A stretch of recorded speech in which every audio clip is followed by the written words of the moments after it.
Hallelujah, praise lord. ಪುನಃ ಸಲ ಜೀವಿತವಾಗಿರುವಂಥ ದೇವರಿಗೆ ನಾನು ವಂದಿಸುವಂತನೂ ಆಗಿದ್ದೇನೆ.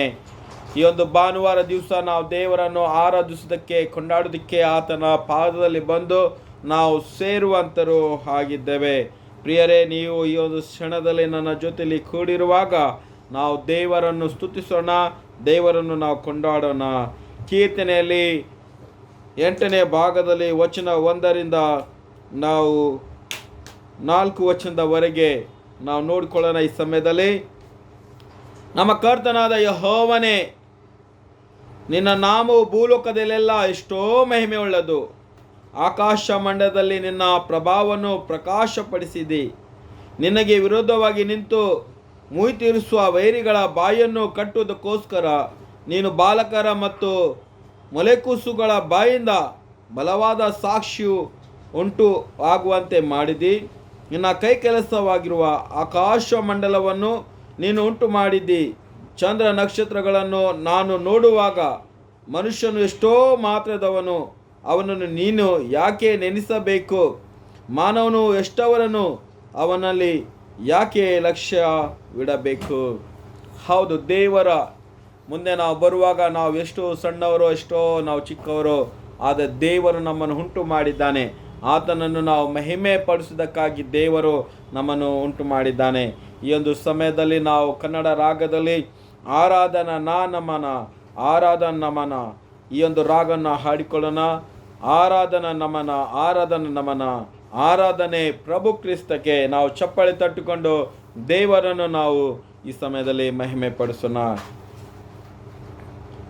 ಆರಾಧನಾ ನಮನ, ಆರಾಧನಾ ನಮನ, ಆರಾಧನೆ ಪ್ರಭು ಕ್ರಿಸ್ತಗೆ, ಆರಾಧನಾ ನಮನ, ಆರಾಧನೆ ಪ್ರಭು ಕ್ರಿಸ್ತಗೆ, ಆರಾಧನಾ ನಮನ. ಪ್ರೀತಿ ಸ್ವರೂಪನು ನೀನಾಗಿಯೇ, ಪ್ರೀತಿಯ ತೋರಲು ನೀ ಜನಿಸಿದೆ. ಪ್ರೀತಿ ಸ್ವರೂಪನು ನೀನಾಗಿಯೇ, ಪ್ರೀತಿಯ ತೋರಲು ನೀ ಜನಿಸಿದೆ. ಓ ದೇವಾ ನನ್ನ ಜೀವ, ಓ ದೇವಾ ನನ್ನ ಜೀವ, ನಮನ ನಮನ ಸದಾ ಮೂಲನೇ, ನಮನ ನಮನ ಸದಾ ಮೂಲನೇ, ಆರಾಧನಾ ನಮನ, ಆರಾಧನಾ ನಮನ, ಆರಾಧನೆ ಪ್ರಭು ಕ್ರಿಸ್ತಗೆ, ಆರಾಧನಾ ನಮನ, ಆರಾಧನೆ ಪ್ರಭು ಕ್ರಿಸ್ತಗೆ, ಆರಾಧನಾ ನಮನ. ಕರುಣಾ ಸಾಗರ ನೀನಾದಿಯೇ, ಕರುಣೆಯ ತೋರಲು ನೀ ಬಂದೆ. ಕರುಣಾ ಸಾಗರ ನೀನಾದಿಯೇ, ಕರುಣೆಯ ತೋರಲು ನೀ ಬಂದೆ. ಓ ದೇವಾ ಪ್ರಭು ದೇವಾ, ಓ ದೇವಾ ಪ್ರಭು ದೇವಾ, ನಮನ ನಮನ ಪ್ರಭು ನಿನಗೆ, ನಮನ ನಮನ ಪ್ರಭು ನಿನಗೆ, ಆರಾಧನಾ ನಮನ,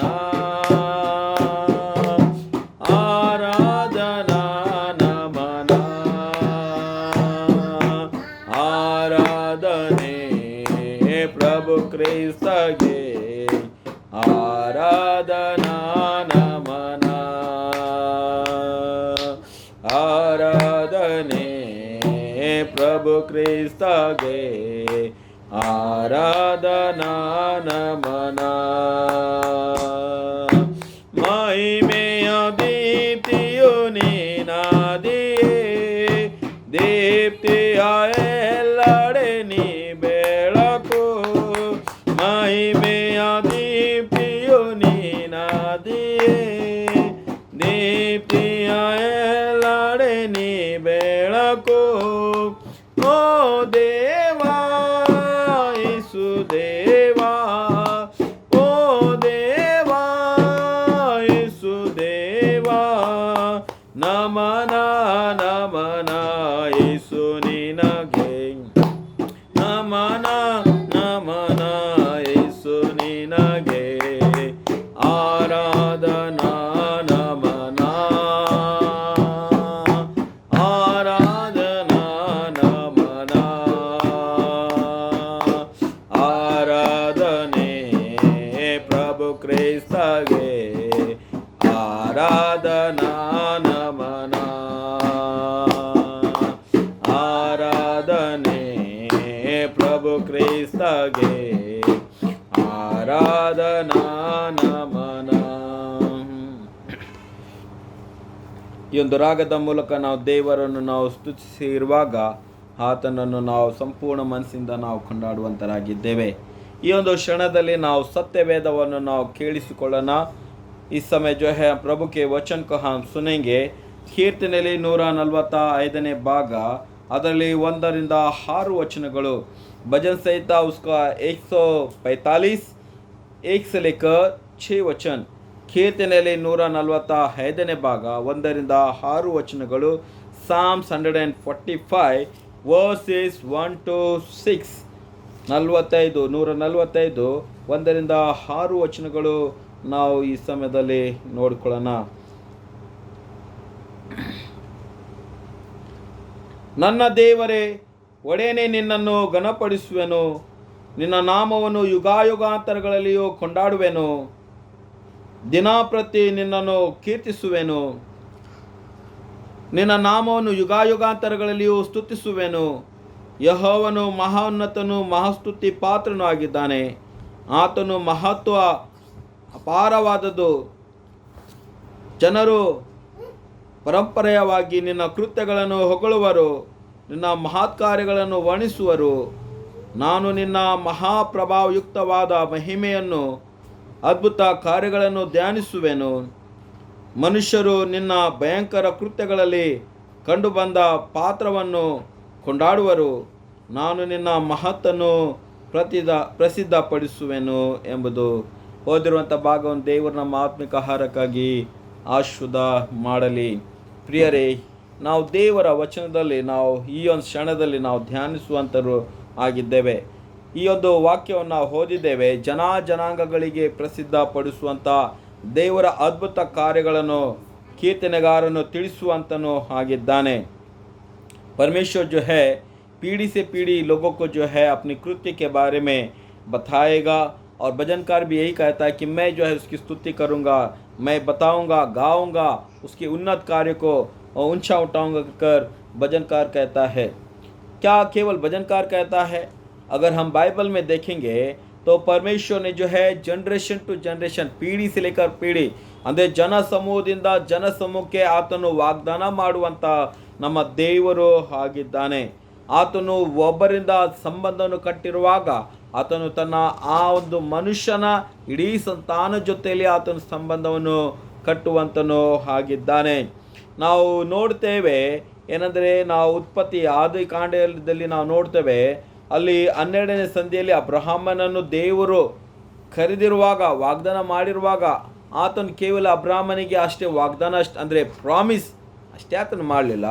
ಆತನು ಮಾಡಿರುವಂಥ ಪ್ರಾಮಿಸ್, ವಾಗ್ದಾನ, ವಾಚ ಏನೆಂಬುದಾಗಿ ಹೇಳುವಾಗ ಇಡೀ ಸಂತಾನಕ್ಕೆ ಆತನು ಮಾಡುವಂತನು ಆಗಿದ್ದಾನೆ. परमेश्वर ने जब अब्राहम को बुलाया, उससे वाचा किया, उसने प्रॉमिस दिया और वो प्रॉमिस जो है केवल अब्राहम तक सीमित नहीं था, उसके संतान के ऊपर तक बना हुआ रहा था।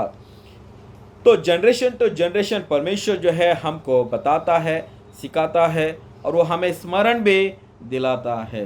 इसलिए हम कुछ बातों को बाइबल से इस प्रकार से देखेंगे कि जब जनरेशन टू जनरेशन कहा गया, पीढ़ी से लेकर पीढ़ी कहा गया, तो हमको उस जो है परमेश्वर से प्रेम करना और जो है अपने संतानों को, अपने बच्चों को, अपने लोगों को सिखाना बहुत ही ज़रूरी है। क्या करना ज़रूरी है? जनरेशन टू जनरेशन अपने लोगों को, अपने बच्चों को क्या सिखाना है? परमेश्वर से प्रेम करना सिखाना बहुत ही ज़रूरी है। बाइबल में हम देखते हैं कि इज़राइल लोगों के विषय में ये कहा कि देखो, सुनो इज़राइल लोगों, परमेश्वर केवल एक है, परमेश्वर केवल एक ही है, और उसकी स्मरण करना। ये जो है बात, वचन जो है, क्या कहा जाता है? टाइम टू टाइम उसको जो है रिमाइंड किया जाता है, रिसाइट किया जाता है। एक ही परमेश्वर है। अगर हम देखेंगे कि इसमें एक्सोडस में देखेंगे, निर्गमन में देखेंगे, 20वां अध्याय में देखेंगे, 10 वचन में 10वां आज्ञा वहाँ पर देखते हैं, ये इज़राइल लोगों सुनो, मैं हूँ, मुझे छोड़ कोई और तुम जो है देवी देवता को नहीं बनाना। ये जो है वचन लिखा गया है।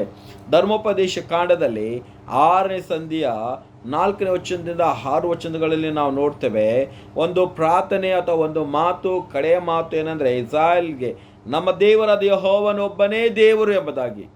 हमारा परमेश्वर केवल एक ही परमेश्वर है। ये जो है प्रार्थना या ये वचन जो है बच्चों को जो है मनन कराते थे, बार बार इसको स्मरण दिलाना बहुत ही ज़रूरी है। इसको शेमा कर कर कहते हैं। शेमा यानी इज अ प्रेयर, हियरिंग, सुनना।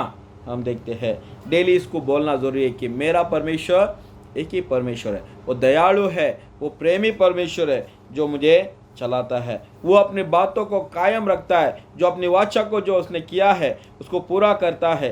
ये बोलना बहुत ही ज़रूरी है। जो प्रेम करते हैं उसकी बातों को जो है वर्णन करते हैं, जो प्रेम करते हैं उसकी कार्यों को हमेशा याद करते हैं, याद दिलाते हैं। जो प्रेम नहीं करता वो परमेश्वर के विषय में नहीं कहेगा कि वो मेरा दयालु परमेश्वर है, वो मुझे संभालता है, वो नहीं बोलेगा। ಯಾರು ಪ್ರೀತಿ ಮಾಡೋದಿಲ್ಲ ಅವರು ಹೇಳಲಿಕ್ಕೆ ಸಾಧ್ಯವಿಲ್ಲ। ದೇವರ ಪ್ರೀತಿ ಮಾಡಿದ್ಯಾದರೆ, ಸಂಪೂರ್ಣ ಮನಸ್ಸಿನಿಂದ ಅವರು ಮಾಡಿದ್ಯಾದರೆ ಅದು ದೇವರಿಗೆ ಹೇಳಲಿಕ್ಕೆ ಸಾಧ್ಯ ಇದೆ। ಯೇಸು ಸ್ವಾಮಿ ಅಥವಾ ಯೇಸು ಸ್ವಾಮಿ ಹಳೆ ಒಡಂಬಡಿಕೆ ಏಷ್ಯಾನ ಒಂದು ಮಾತನ್ನು ಆತನು ನೆನಪು ಮಾಡಿ ಜನರಿಗೆ ಹೇಳುವಂತನಾಗಿದ್ದಾನೆ। ಅದು ನಾವು ನೋಡ್ತೇವೆ ಮಾರ್ಕನ ಬರೆದ ಸುವಾರ್ತೆಯಲ್ಲಿ 7ನೇ ಸಂಧಿಯಲ್ಲಿ 6 ಮತ್ತು 6ರಿಂದ 8 वचनಗಳಲ್ಲಿ ನಾವು ನೋಡುತ್ತೇವೆ। मार्क का लिखा सुसमाचार 7वां अध्याय 6 से लेकर 8 वचन के यहाँ पर देखते हैं यीशु मसीह यशाय की बातों को लोगों को स्मरण करता है। ಈ ಜನರು ಮಾತಿನಿಂದ ನನ್ನನ್ನು ಸ್ಮರಿಸುತ್ತಾರೆ, ಆದರೆ ಅವರ ಮನಸ್ಸು ನನಗೆ ದೂರವಾಗಿದೆ।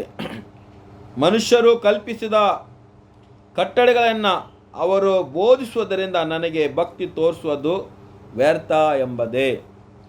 ये लोग जो है मुझे केवल बातों से जो है सम्मान करते हैं और वे मुझसे दूर है केवल बातों के द्वारा। और जो है वो काम जो करना चाहते हैं, वो जो सोचते हैं उसको जो है बोलते हैं, प्रचार करते हैं, लेकिन वो कभी नहीं करते। इसलिए सब कुछ जो है व्यर्थ है। यानी जब हम अपने जीवन में अपने मन को परमेश्वर को सौंपेंगे तो हम पूरी रीति से उसको प्रेम कर सकते हैं। ये हमको करना है। केवल हम ही नहीं, हम अपने बच्चों को भी ये सिखाए प्यार करना, परमेश्वर से पूर्ण मन से प्रेम करना, ये हमको सिखाना है। और बाइबल ये कहता है कि तुमने जो है परमेश्वर की बातों को भूलकर मनुष्य ने जो संप्रदाय पर मनुष्य ने जिसने अपने हिसाब से जो नियम को बनाए हैं, उन बातों को तुम जो है स्मरण करते हो, याद करते हो, चलते हो। ये कहना चाहूँगा कि आज लोग जो है मनुष्य को जो है बहुत ही इम्पोर्टेंस दे रहे हैं। प्रियो, परमेश्वर के बारे में नहीं सोच रहे लोग। परमेश्वर के कलीसिया में हो, परमेश्वर की सेवकाई में हो, दे आर फेवरिंग, वो जो है एक दूसरे को खुश करने के लिए सोच रहे हैं। परमेश्वर के प्रेम करने वाले लोग जो है मनुष्य को खुश नहीं करते, पहला परमेश्वर को प्रेम करते हैं और परमेश्वर की बातों को पहले मानते हैं और वो ये कहेंगे कि परमेश्वर ने जो कहा है उसको मैं पूरा करूँगा। दूसरा क्या मेरे विषय में सोचता है, क्या बोलता है, मुझसे नाराज होगा, मुझसे बात नहीं करेगा, मेरा रिलेशन टूटेगा, इसकी परवाह नहीं करना चाहिए जो परमेश्वर से प्रेम करता है। इसलिए यीशु मसीह ने बहुत ही सुंदर रीति से उसे ये कहता है, जो कोई अपने प्राण को प्रिय जानता है वो खोएगा, और जो मुझे प्रिय जानता है वो अपने प्राण को पाएगा। कितना सुंदर वचन। ಯಾರು ತಮ್ಮ ಪ್ರಾಣವನ್ನು ಇಷ್ಟಪಡುತ್ತಾರೋ ಅವರು ಕಳ್ಕೊಳ್ಳುವರು, ಅದು ಯಾರು ನನ್ನನ್ನು ಪ್ರೀತಿಸುವರೋ ಅವರಿಗೆ ನಾನು ಪ್ರಾಣವನ್ನು ಕೊಡುವಂತನಾಗಿದೆ, ಅವರಿಗೆ ಜೀವ ಕೊಡುವಂತನಾಗಿದ್ದೇನೆ, ಅವರನ್ನು ಉಳಿಸುವಂತನೂ ಆಗಿದ್ದೇನೆ। ಈ ದಿವಸದಲ್ಲಿ ಕ್ರೈಸ್ತರ ಜೀವಿತದಲ್ಲಿ, ಕ್ರೈಸ್ತ ಸಮಾಜದಲ್ಲಿ ದೇವರನ್ನು ಪ್ರೀತಿಸುವಂಥದ್ದು, ದೇವರನ್ನು ಮೆಚ್ಚಿಸುವಂಥ ಮಾತುಗಳು, ಕಾರ್ಯಗಳು ಆಗ್ತಾನೆ ಇಲ್ಲ। ಅವರು ಬರೀ ಮನುಷ್ಯರ ಹಿತಕ್ಕಾಗಿ ಹಾಡುತ್ತಾ ಇದ್ದಾರೆ। 4 ಜನರು ನನ್ನನ್ನು ಹೊಗಳುತ್ತಾರೆ ಎಂಬ ಒಂದು ಪ್ರೀತಿಯನ್ನು ತೋರಿಸುವಂತರಾಗಿದ್ದಾರೆ, ಬರೀ ಬಾಹ್ಯ ಮಾತುಗಳಿಂದ ಹಾಡುವಂಥವರು ಆಗಿದ್ದಾರೆ। ರಾಗಗಳನ್ನು ಹಾಡುತ್ತಾರೆ, ದೇವರ ವಾಕ್ಯಗಳನ್ನು ನೆನಪು ಮಾಡಿಕೊಳ್ಳುವಂತರಾಗಿದ್ದಾರೆ, ಆದರೆ ಸಂಪೂರ್ಣ ಮನಸ್ಸಿನಿಂದ ಯಾವಾಗ ವಿಧತ್ವ ಬೇಕು, ಯಾವಾಗ ನಡೆಯುವಂಥ ಮಾತು ಬೇಕು, ದೇವರಲ್ಲಿ ತಗ್ಗಿಕೊಂಡು ನಡೆಯುವಂಥದ್ದು ಬೇಕು, ಆ ಕ್ಷಣದಲ್ಲಿ ಅವರು ದೇವರ ಮಾತಿನ ವರ್ತನೆ ತೋರಿಸುವುದಿಲ್ಲ, ಲೌಕಿಕ ವರ್ತನೆಗಳನ್ನು ತೋರಿಸುವಂತರು ಆಗಿದ್ದಾರೆ। ಎಷ್ಟೋ ಜನರನ್ನು ನಾವು ನೋಡ್ತೇವೆ, ಸುತ್ತಲಿನಲ್ಲಿ ನಾವು ಎಷ್ಟೋ ಜನರನ್ನು ನಾವು ನೋಡ್ತೇವೆ, ಕ್ರೈಸ್ತರಿದ್ದಾರೆ, ಆದರೆ ಕ್ರೈಸ್ತರ ನಿಜವಾಗಿರುವಂಥ ಜೀವಿತ, ಕ್ರೈಸ್ತರಲ್ಲಿ ಇರುವಂಥ ದೇವರ ಪ್ರೀತಿ ಕಂಡು ಬರುತ್ತಾ ಇಲ್ಲ। ಅವರು ಲೌಕಿಕ ಪ್ರೀತಿಯಲ್ಲಿ, ಲೌಕಿಕ ಆಶೆಯಲ್ಲಿ ಮುಳುಗಿಕೊಂಡಿದ್ದಾರೆ।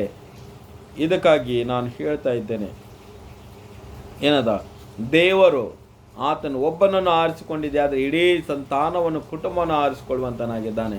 ಒಂದು ವೇಳೆ ಒಂದು ವ್ಯಕ್ತಿಯನ್ನು ದೇವರನ್ನು ಆರಿಸಿದ ಮೇಲೆ ಆತನು ಭಕ್ತಿಯಲ್ಲಿ ನಡೆಯಲಾರದೆ ಇದ್ದಿದ್ದಾದರೆ ಆ ಇಡೀ ಮನೆಯ ಮೇಲೆ ದೇವರ ಕಷ್ಟ ಸಂಕಟ ಬರುವಂಥದ್ದು ಆಗಿದೆ। ದೇವರನ್ನು ಯಾವ ಮನುಷ್ಯನು ಮೆಚ್ಚುತ್ತಾನೋ ದೇವರು ಆತನನ್ನು ಮೆಚ್ಚುತ್ತಾನೆ, ಆತನ ಕುಟುಂಬವನ್ನು ಸಹ ಮೆಚ್ಚುವಂತನೂ ಆಗಿದ್ದಾನೆ। ಅದಕ್ಕೆ ಈ ರೀತಿಯಲ್ಲಿ ಹೇಳಲ್ಪಟ್ಟಿದೆ, ದೇವರಿಗೆ ಸ್ಥಾನ ಮೊದಲು, ದೇವರಿಗೆ ಸ್ಥಾನ ಮೊದಲು, ಪ್ರೀತಿ ಮಾಡುವಂಥದ್ದು ಮೊದಲು ಸ್ಥಾನ ದೇವರಿಗೆ ಕೊಡುವಂತೆ। ಎರಡನೇ ಸ್ಥಾನ ಯಾರಿಗೆ ಅಂದರೆ ತಮ್ಮ ಕುಟುಂಬಕ್ಕೆ ಆಗಲ್ಪಟ್ಟಿದೆ। दूसरा स्थान किसको है? परिवार के लिए हुआ है।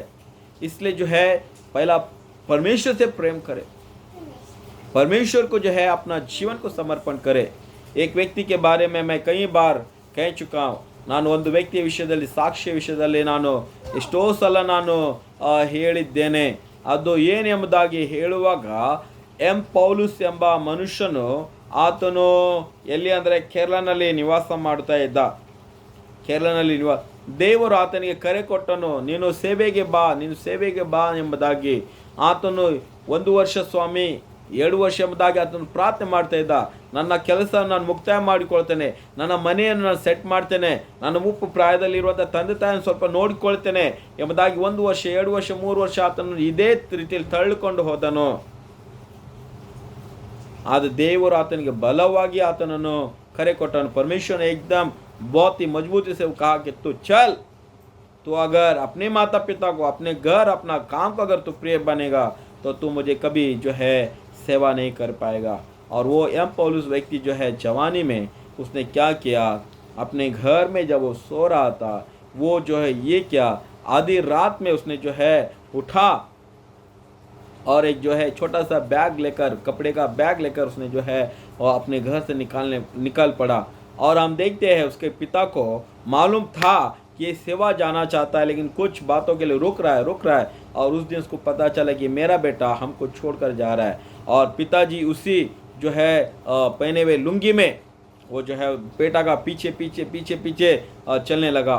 और वो जो है व्यक्ति यम पौलुस जो जवान लड़का था, वो जो है खेतों में से, जंगलों में से निकल कर वो चल रहा था, झाड़ियों में छुप कर चल रहा था।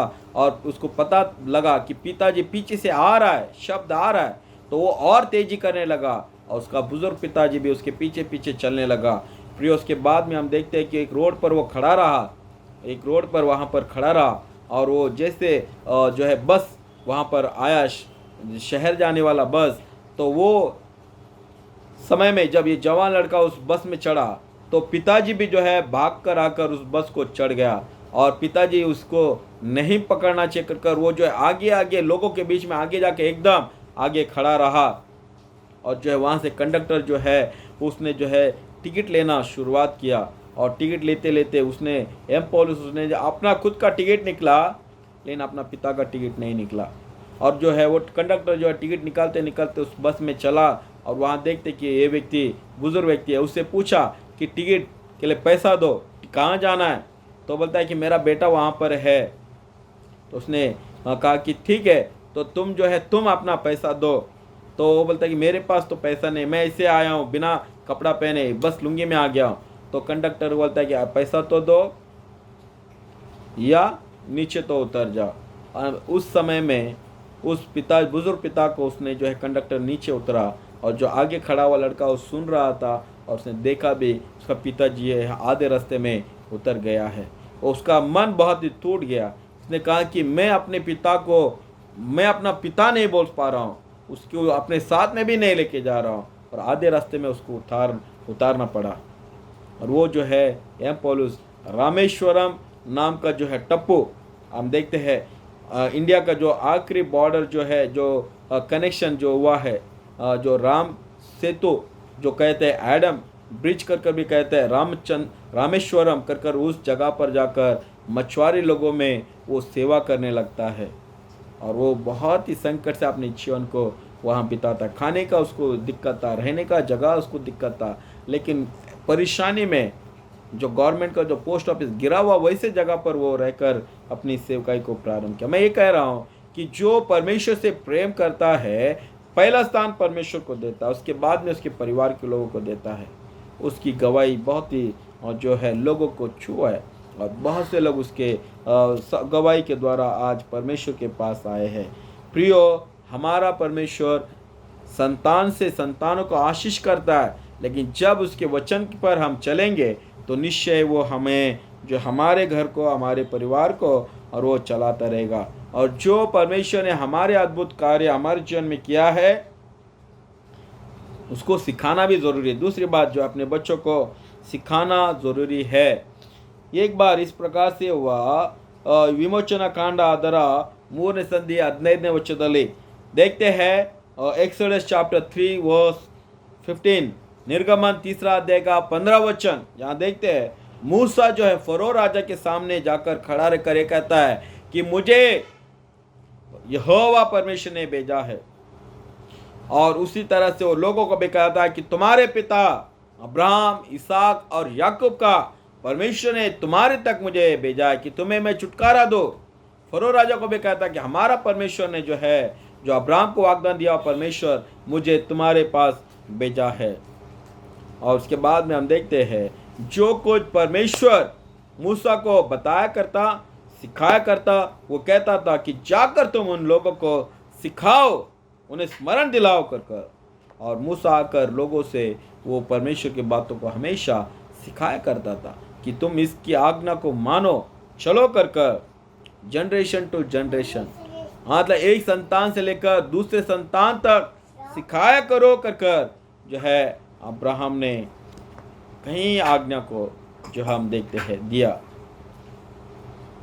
ಯೋಯಲನ ಗ್ರಂಥದಲ್ಲಿ 1ನೇ ಸಂಧಿಯ 3ನೇ ವಚನದಲ್ಲಿ जोएल का किताब जो है पहला उसका अध्याय का 3रा वचन हम देखते हैं, ಇದನ್ನು ನಿಮ್ಮ ಮಕ್ಕಳಿಗೆ ವರ್ಣಿಸಿರಿ, ಅವರು ತಮ್ಮ ಮಕ್ಕಳಿಗೆ ವಿವರಿಸಲಿ, ಅವರು ಮುಂದಿನ ತಲೆಯವರಿಗೆ ತಿಳಿಸಲಿ। तुम जो है अपने बच्चों को वर्णन कर बताओ, और वो बच्चे अपने आने वाले अपने बच्चों को सिखाएंगे।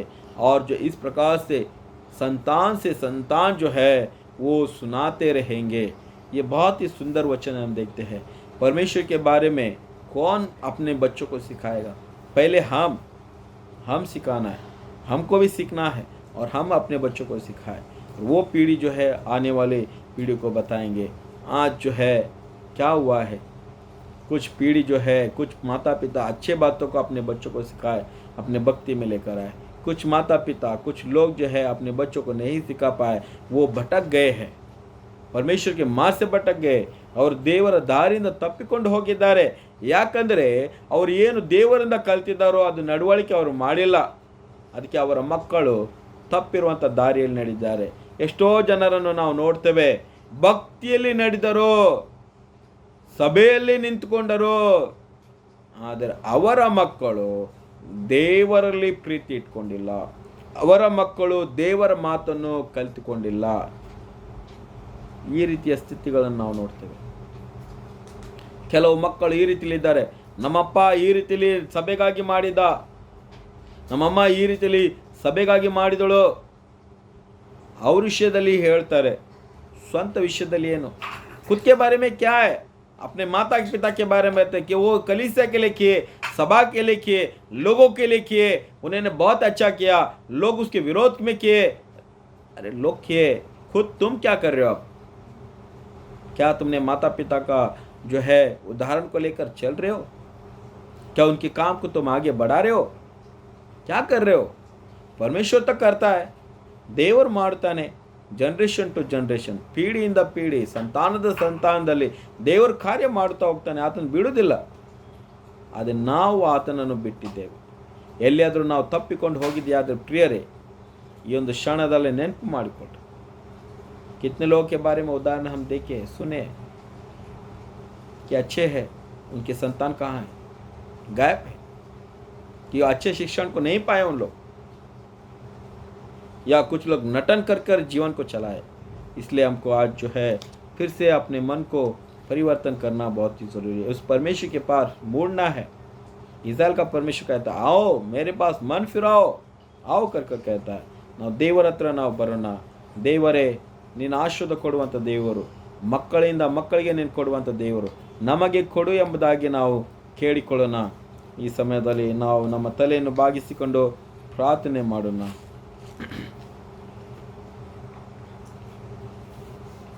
ಪ್ರಿಯ ಕರ್ತನೇ ಸ್ವಾಮಿ, ಈ ಒಂದು ಕ್ಷಣದಲ್ಲಿ ನಾವು ನಿನ್ನ ಮುಂದೆ ಬಂದುಕೊಂಡು ಪ್ರಾರ್ಥನೆ ಮಾಡ್ತೇವೆ. ಕೃಪಾಳು ದೇವರೇ, ನಿನ್ನ ಆಶೀರ್ವಾದ ನಮ್ಮ ಮೇಲೆ ಇರಲಿ. ನೀನು ಸಂತಾನದವರೆಗೆ ತಲೆವರೆಗೆ ನಿನ್ನ ಮಹಿಮೆ ಪಡಿಸುವಂತನೂ ಆಗಿದ್ದೆ, ನಿನ್ನ ಸಾಕ್ಷಿಯನ್ನು ಹೇಳಿಕೊಳ್ಳುವಂತನೂ ಆಗಿದ್ದೆ. ಸ್ವಾಮಿ, ನಾವು ಸಹ ನಿನ್ನನ್ನು ವಿಧೇಯರಾಗಿ ಇದ್ದುಕೊಂಡು ನಿನ್ನನ್ನು ತಿಳಿದುಕೊಂಡಿದ್ದೇವೆ, ನಿನ್ನನ್ನು ನಂಬಿದ್ದೇವೆ. ಯಾವ ವ್ಯಕ್ತಿ, ಯಾವ ಕುಟುಂಬ ಸ್ವಾಮಿ ನಿನ್ನಿಂದ ತಪ್ಪಿಕೊಂಡು ಹೋಗಿದ್ದಾರೋ ಅವರನ್ನು ಪುನಃ ಸಹ ನಿನ್ನ ಹತ್ತಿರ ಸೇರಿಸಿಕೋ ಕರ್ತನೆ. ನೀನು ಅವರ ಸಂಗಡ ಮಾತನಾಡು. ಹೋಲಿ ಹೋಗಿರುವಂಥ ಮಗನನ್ನು ನೀನು ಕರೆಯುವಂಥ ದೇವರಾಗಿದ್ದೆ ಸ್ವಾಮಿ. ನಮ್ಮಿಂದ ತಪ್ಪಿಕೊಂಡು ಹೋಗಿದೆಯಾದ ಕರ್ತನೆ, ನೀನು ಅವರನ್ನು ಸಭೆಯಲ್ಲಿ ಆಗಲಿ, ಆಲಯದಲ್ಲಿ ಆಗಲಿ, ನಿನ್ನ ಸಮ್ಮುಖದಲ್ಲಿ ಸೇರಿಸಿಕೊ ಎಂಬುದಾಗಿ ನಲ್ಲಿ ಬೇಡ್ತಾ ಇದ್ದೇವೆ. ಯಾರು ನಿನ್ನ ಮೇಲೆ ಪ್ರೀತಿ ಇಟ್ಕೊಂಡು ತಮ್ಮ ಕುಟುಂಬ ನಡೆಸಿಕೊಂಡು ಹೋಗ್ತಾರೋ ಅವರ ಮೇಲೆ ಆಶೀರ್ವಾದ ನೀಡು ಸ್ವಾಮಿ. ವಿಧೇಯ ಆಗುವಂಥ ಮಾತುಗಳನ್ನು ಕಲಿಸಿಕೊಡ್ತಾ ಇದ್ದೀನಿ, ನಿನಗೆ ಸ್ತೋತ್ರ ಸ್ವಾಮಿ. ಚಿಕ್ಕ ಪ್ರಾಯದಿಂದ ಮಕ್ಕಳಿಗೆ ಕಲಿಸುವಂಥ ತಂದೆ ತಾಯರಿಗೆ ನೀನು ಆಶೀರ್ವಾದ ನೀಡಿ ಎಂಬುದಾಗಿ ಇನ್ನಲ್ಲಿ ಬೇಡ್ತಾ ಇದ್ದೇವೆ. ನಮ್ಮ ಆಲಯದಲ್ಲಿ ಸ್ವಾಮಿ, ಯಾರಾದರೂ ಅಸ್ವಸ್ಥದಲ್ಲಿ ಇದೆಯಾ ಅವರನ್ನು ಗುಣಪಡಿಸು, ಅವರನ್ನು ಸ್ವಸ್ಥಪಡಿಸು ಸ್ವಾಮಿ. ಯಾರಿಗೆ ಸ್ವಾಮಿ ಕೆಲಸ ಇಲ್ಲ, ಉದ್ಯೋಗ ಇಲ್ಲ, ಕಷ್ಟ ಆಗಿದೆ ಕರ್ತ, ಅವರಿಗೆ ಕೆಲಸ ಉದ್ಯೋಗಗಳನ್ನು ಕೊಡು ಸ್ವಾಮಿ. ಯಾರಿಗೆ ಸ್ವಾಮಿ ಶೀತದಲ್ಲಿ ಕಷ್ಟ ಎಂಬ ದಿನಗಳು ಅನಿಸುತ್ತದೋ ಅವರ ದಿನಗಳನ್ನು ಬದಲಾಯಿಸಿ ಸುಖವಾಗಿರುವಂಥ ದಿನಗಳು ಕೊಡಿ ಎಂಬುದಾಗಿ ಇನ್ನಲ್ಲಿ ನಾವು ಬೇಡ್ತಿದ್ದೇವೆ. ಕರ್ತನೇ, ನಮ್ಮನ್ನು ಪ್ರಾರ್ಥನೆಯಲ್ಲಿ ಆರಾಧನೆಯಲ್ಲಿ ನಡೆಸಿದಿ, ನಿನಗೆ ವಂದನೆ ಹೇಳುತ್ತಾ ಈ ಪ್ರಾರ್ಥನೆ ನಾವು ಯೇಸು ಕ್ರಿಸ್ತನ ಪರಿಶುದ್ಧ ನಾಮದಲ್ಲಿ ನಾವು ಬೇಡ್ತೇವೆ, ಆಮೇನ್. ಪರಲೋಕದ ತಂದೆ, ನಿನ್ನ ನಾಮ ಪರಿಶುದ್ಧಪಡಲಿ, ನಿನ್ನ ರಾಜ್ಯ ಬರಲಿ, ನಿನ್ನ ಚಿತ್ತ ಪರಲೋಕದಲ್ಲಿ ನೆರವೇರೋ ಪ್ರಕಾರ ಭೂಲೋಕದಲ್ಲಿ ನೆರವೇರಲಿ. ನಮ್ಮನ್ನು ಆಹಾರವನ್ನು ದಯಪಾಲಿಸಿಕೊಡು. ನಮಗೆ ತಪ್ಪು ಮಾಡಿದರೆ ನಾವು ಕ್ಷಮಿಸುತ್ತೆ, ನಮ್ಮ ತಪ್ಪುಗಳನ್ನು ಕ್ಷಮಿಸು. ನಮ್ಮನ್ನು ಶೋಧನೆಗೆ ಸೇರಿಸಿದ ಕೇಡಿಂದ ತಪ್ಪಿಸು. ಯಾಕಂದರೆ ರಾಜ್ಯ ಬಲವು ಮಹಿಮೆ ಸದಾಕಾಲವು ನಿಂದೆ ಸ್ವಾಮಿ, ಆಮೇನ್. ಈಗ ನಮ್ಮ ಕರ್ತನಾಗಿರುವಂಥ ಯೇಸು ಕ್ರಿಸ್ತನ ಕೃಪೆಯು, ತಂದೆ ದೇವರ ಪ್ರೀತಿ, ಪರಿಶುದ್ಧಾತ್ಮನ ಅನುತೆ ಸಹವಾಸವು ನಮ್ಮೆಲ್ಲರ ಜೀವದೊಂದಿಗೆ, ನಮ್ಮೆಲ್ಲರ ಕುಟುಂಬದೊಂದಿಗೆ, ನಮ್ಮ ಗುಡ್ ಶಪರ್ಡ್ ಸಭೆಯೊಂದಿಗೆ ಇಂದಿಗೂ ಎಂದೆಂದಿಗೂ ನೆಲೆಯಾಗಿರಲಿ, ಆಮೇನ್. ಪ್ರಿಯವಾದರೆ ಪುನಃ ಸಲ ನಿಮ್ಮಲ್ಲಿ ನಮ್ರ ವಿನಂತಿ ಏನಂದರೆ, ಈ ಒಂದು ಆರಾಧನೆಯನ್ನು ಬಿಟ್ಟು ಬಿಡಿರಿ, ಅದನ್ನು ಇದರಲ್ಲಿ ಸೇರಿಸ್ಕೊಳ್ಳಿ. आप इसको ना छोड़ें, लेकिन अपने परिवार के साथ में आप जुड़कर जो है आराधना करें, गीतों को गाए, इस वचन को सुनिए, और प्रभु आपको निश्चय जो है आशीष करेगा। और जहाँ कहीं भी आप लोग हैं, मैं आपके लिए हमेशा उपस्थित हूँ। आपको अगर घर में प्रार्थना चाहिए तो मैं प्रार्थना करने के लिए आऊँगा। आपको भजनी चाहिए तो भजन जो है कलीसिया की ओर से, सभा की तरफ से भी होगा। जो भी आपकी ज़रूरत है, प्लीज़ आप लोग जो है मुझसे संपर्क कर सकते हैं, या वाया दूसरों के द्वारा जो है आप मुझसे संपर्क कर सकते हैं। मेरा जो नंबर है वो चर्च के कैलेंडर पर है। आप लोग दया कर उस नंबर को नोट करिए, उस कैलेंडर को हमेशा रखिए, और आप लोग मुझसे मिल सकते हैं, बात कर सकते हैं। जिस स्थिति के अनुसार हम अपने कार्य को हम बढ़ाते रहे हैं, और कभी कलीसिया जो है रुका नहीं है, वो चल रहा है। ಯಾವಾಗ ಸಭೆಯು ನಿಂತ್ಕೊಂಡಿಲ್ಲ, ಅದು ನಡೀತಾ ಇದೆ. ಆದರೆ ಮಾಧ್ಯಮಗಳು ಭಿನ್ನ ಆಗಲ್ಪಟ್ಟಿದೆ. ಈ ಒಂದು ಲಾಕ್ಡೌನ್ದಲ್ಲಿ ಬೇರೆ ರೀತಿಯಲ್ಲಿ ನಾವು ನಡೆಸ್ಕೊಂಡು ಹೋಗ್ತೇವೆ. ಅದೇ ಮನೆಯ ಪ್ರಾರ್ಥನೆಗಳಾಗಲಿ, ಮತ್ತು ಜ್ಞಾಪಕದ ಪ್ರಾರ್ಥನೆ ಆಗಲಿ, ಬರ್ತ್ಡೇ ಪ್ರಾರ್ಥನೆಗಳಾಗಲಿ ಯಾವುದೂ ನಿಂತುಕೊಂಡಿಲ್ಲ. ಅದಕ್ಕೆ ಇದರಲ್ಲಿ ಈ ಒಂದು ಆನ್ಲೈನ್ ನಮ್ಮದು ಭಾನುವಾರದ ಸರ್ವಿಸ್ನಲ್ಲಿ ಸಹ ನೀವು ತಡೆ ಮಾಡಲಾರದೆ ಇದರಲ್ಲಿ ಭಾಗವಹಿಸಿಕೊಂಡು ದೇವರನ್ನು ಕೊಂಡಾಡಿರಿ. ದೇವರು ನಿಮ್ಮೆಲ್ಲರನ್ನು ಆಶೀರ್ವಾದ ಮಾಡಲಿ. ಆಮೇಲೆ